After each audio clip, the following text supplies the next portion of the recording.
how to reduce your time to value and increase free to paid conversion rate.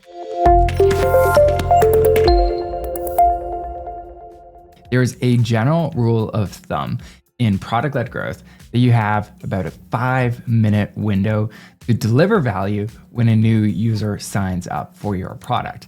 And if you can't do it, you lose the customer. This is called time to value.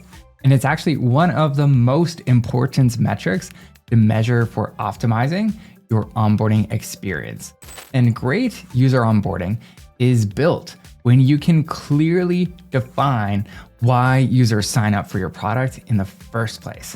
And it's typically either because, one, they have a specific job that needs to get done, like building a landing page, or they want to achieve a desired outcome, such as growing newsletter subscribers.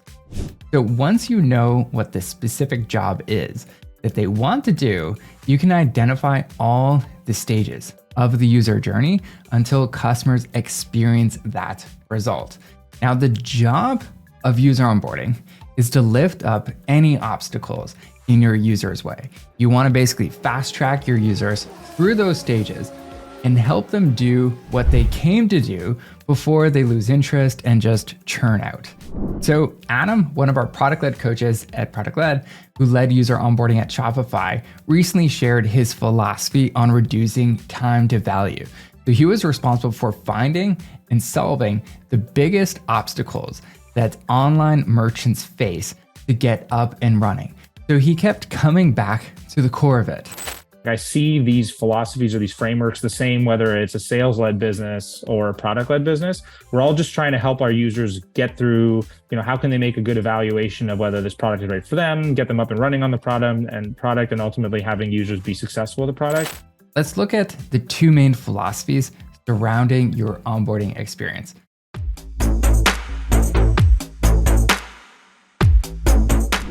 A lot of companies try to make users do the full configuration and experience all the value at once. But that doesn't help with building momentum because you have a limited time window to get users to the main value. That doesn't mean you can show them all the values, features, or settings at once. And when you do, it often feels overwhelming when you sign up for a new product and it's tooltip here, tooltip there. It just keeps going. It's annoying. Your goal is to take users on the shortest path to the primary objective.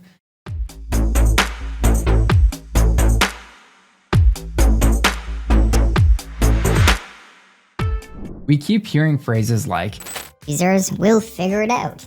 It's obvious what you need to do.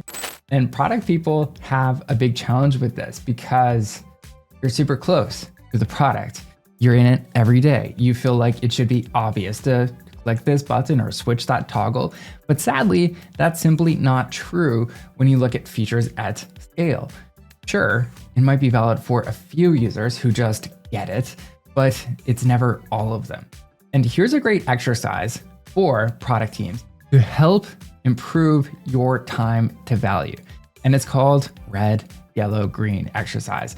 We invented it at ProductLed. So here's how it works.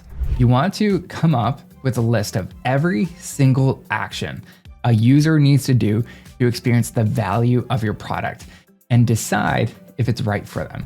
Once you map out all of those steps, you're just simply going to indicate them as red, yellow, and green.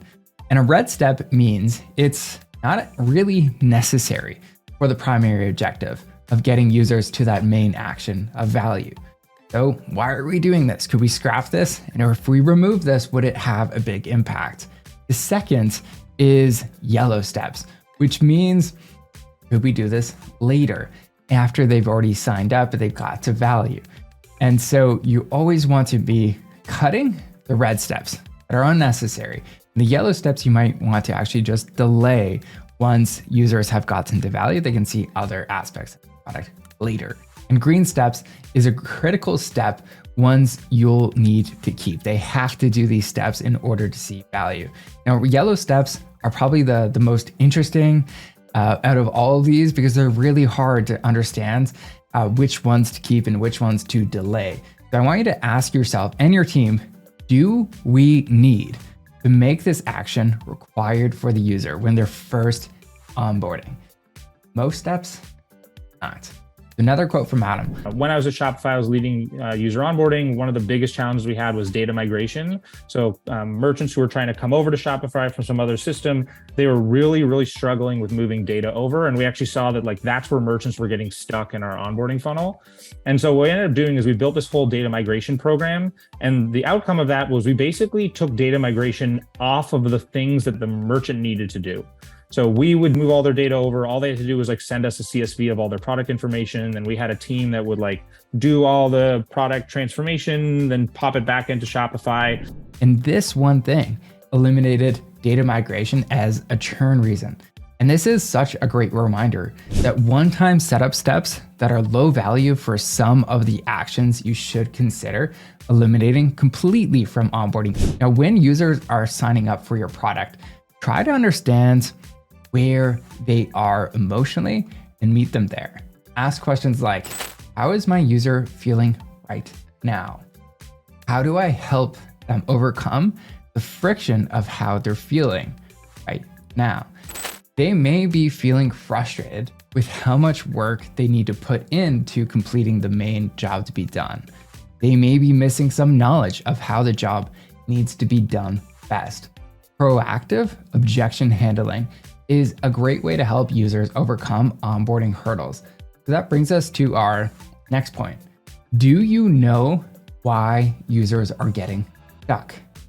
Once you nail down those top 3 reasons, you can proactively reach out to them. For example, send them an email or an intercom message and say, hey, we know step 2 is the hardest, and it's going to take you a few minutes to start. Get your brain ticking faster with this template. Canva and Miro are great examples of products that use templates to get their users to the next step and experience value faster. Ultimately, all of that will help you upgrade more users to paid plans as they quickly see the main value, decide it's the right product for them, and see you understand where they are emotionally. So to wrap up, there's 3 things I want to leave you with. 1, measure your time to value. How long does it take for your users to experience the main benefit of your product? 2, identify roadblocks. Find the main places where users get stuck and don't move on to the next step. And figure out whether you should remove them or find ways to do them for the user. They don't even have to think about that anymore. Lastly, show value faster. Don't use onboarding to brag about all of your features. Use it to educate users how to do the one main action they came here for. All of this will lead users to the aha moment much faster. The one single point in time where they realize you're the right fit for them. Do you know what your aha moment is? Find out in the next video.